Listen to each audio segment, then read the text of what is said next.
Joined by head coach Christian Staple from Benedictine University. They just won the fourth match on the first day of the 2021 NCAA Division III Men's Volleyball Championship.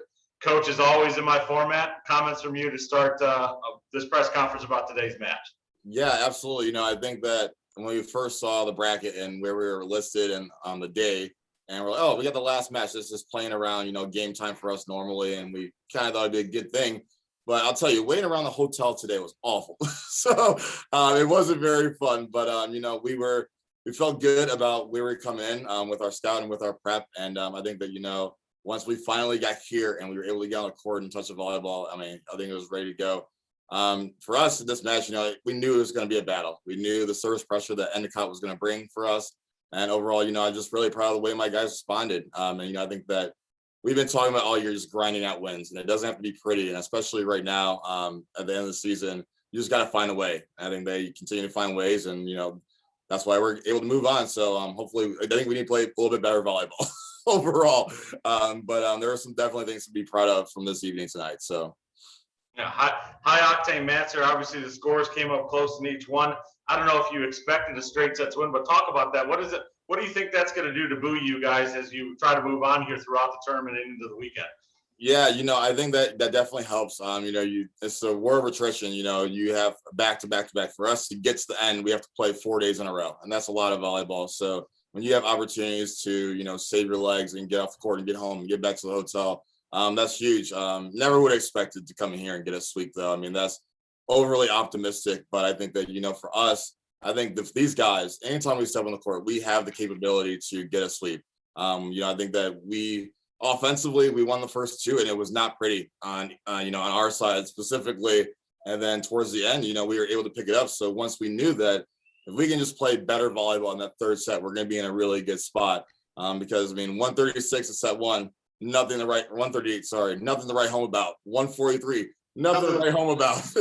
Not necessarily numbers that you're looking forward to, saying you're producing. But in the last set, I think that we found a way to figure it out and produce a little bit better offensively. And 16 kills in a set. That's something to really be proud of. We earned our points in that last set, and I think that really propelled us. So, but I will say 40 digs. We found a way somehow. Transition definitely helped, but 40 digs, keeping the ball off the ground. I kind of talked about it in between sets 2 and 3, but it's not just a saying in our gym. It is an actual, it's a thing. It's a tangible thing of keeping the ball off the floor. So I'm really proud of the guys on the defensive effort that they did tonight. Hopefully we will continue to do that moving forward. So. Yep.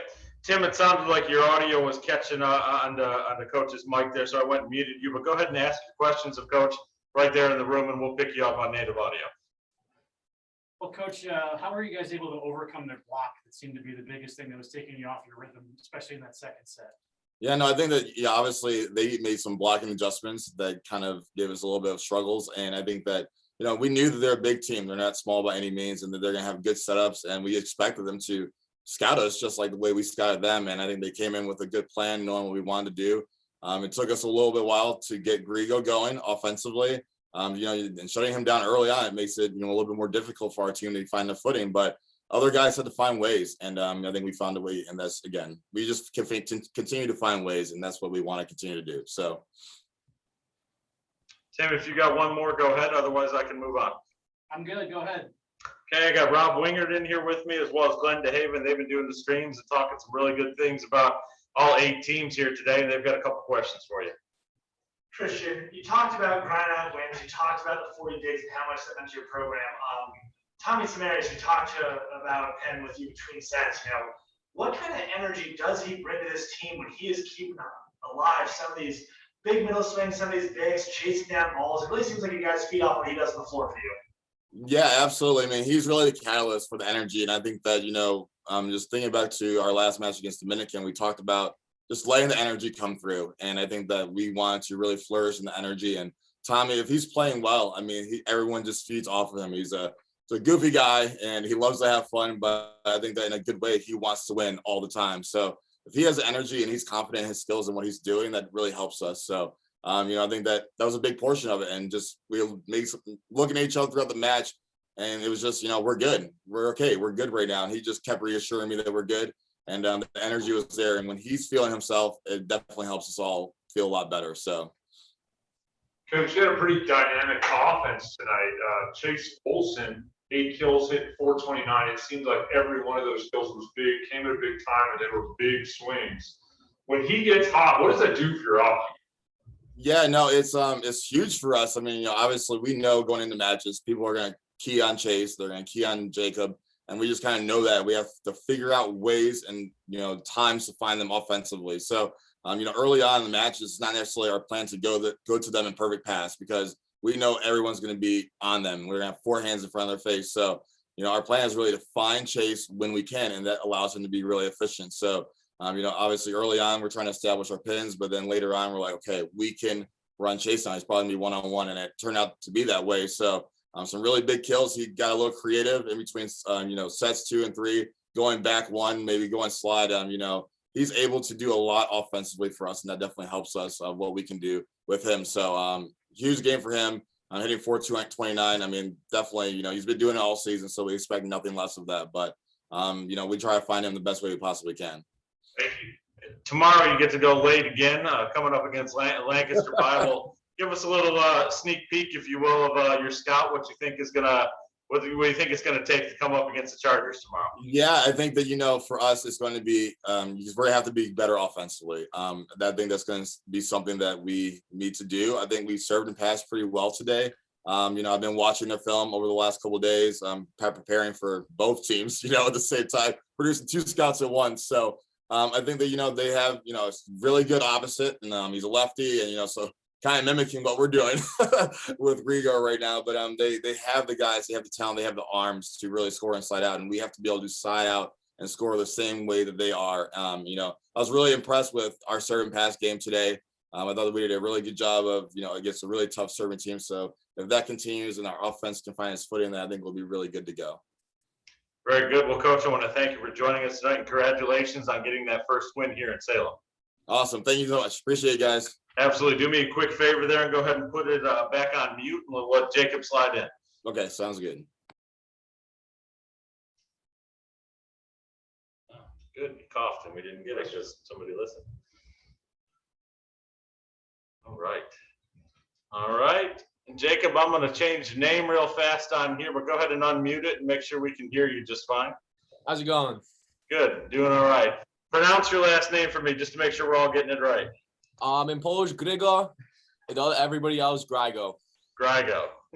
Gotcha. All right. Because I thought it was a little different based on the pronunciation I got, so I just want to make it right. It's a Polish. All right, so we've got, I'll kind of kick it off here, get it going here. We've got a couple guys in here with us that we're doing the stream that'll talk to you as well. And is Tim Calderwood still in there? He may ask you a question as well, your SID. So you'll get it from 4 different angles here coming up. You ready to go? Yes, sir. Sounds good. All right, joined by Jacob Grigo from Benedictine University. They just won the 4th match of the first day at the 2021 NCAA Division III Men's Volleyball Championship. Jacob, talk a little bit about it here. 13 kills, got yourself going there as the match kind of rolled along. And if you woke up this morning, we told you were going to win in straight sets over Endicott, what would you have said about that? I would say that's probably not going to happen. I knew we were going to win today, but in 3 sets, it's incredible. I mean, everybody came to play today, starting from our back row. Without them, we don't have an offense. So they played, they passed, dug all the balls we needed to get, and that gets us going. We had a slow start offensively, but 3rd set we caught up. I mean, we were hitting 100 in the first 2 sets. It's not us, but it got it done. Tim, go ahead and ask a question in there with Jacob. Jacob, your brother played in 2 NCAA tournaments on the basketball side. What advice did he give you coming into this? He actually sent me a text this morning. It was one of the best texts I got. He said, I don't have my phone on me. I don't know exact words, but it was something along the lines of, it's a big moment. Don't let it swallow you. Just play your game. You've been doing it all season, and they're just proud of me. Family's very supportive of me. Hopefully we get to Saturday so they can watch me play here. Did it feel like a different vibe, like a tournament instead of a regular season game out there? It definitely is. I'm not gonna lie to you guys. The court and the lights, it's so nerve-wracking in the beginning, but once you get yourself locked in, it's just another game. First set, first few points, it's definitely nerve-wracking for sure. Well, we like putting you guys into the showcase. Glad you enjoyed the lights there. I've got Rob Winger with me and Glenn DeHaven. They both know about playing in pressure and lights and coaching in it too. They've been doing the streams and talking about some good stuff. They've got a couple questions for you. Yeah. Big game, 13 kills. Your relationship with your setter, Mike, is super impressive. His ability to get you balls from all over the court. Talk a little bit about how long that relationship took to develop and how comfortable you are with him out on the floor. Yeah, I mean, me and Mike were both bench players last year. I played a little bit here and there. I had an All-American myself in front of me, Elijah. I had to earn my spot, but Mike hasn't played any of his 3 years. So this is his first year starting. This is my official first year starting. And over the past few months, we literally have one of the best connections ever. I mean, our relationship is amazing. Mike's a great guy. He's always there for me. So what we've built is unbreakable. So I think we'll keep going. Awesome. Jacob, today launches a new era for the Benedictine program. You guys qualified for your first NCAA tournament, and now your first NCAA win, which a lot of programs aren't able to get as easily as you guys have. So what does that mean, not just for you, but for your teammates in this program in general about, launching into that new era of Benedictine volleyball? Yeah, we keep reaching new milestones. First we make the tournament, we're so stoked. We're like, all right, we get to go to Virginia. Now we win a game. So on to the next game. I mean, every game's a new milestone for us. It's so exciting. It's never been done before. I've never been to the playoffs. My teammates have never been playoffs. So this is all new for everybody. So it's really a roller coaster, and it's full of different emotions. It's amazing. Well, Jacob, we're going to look forward to continuing watching you here in the playoffs, and hopefully you got a few more games under your belt for the Benedictine faithful there. But congratulations on that first win. I hope so too. Thank you, guys. I appreciate it. Thanks a lot, man. Do me a quick favor there and go ahead and put it back on mute so we can bring Endicott in. Thanks, sir.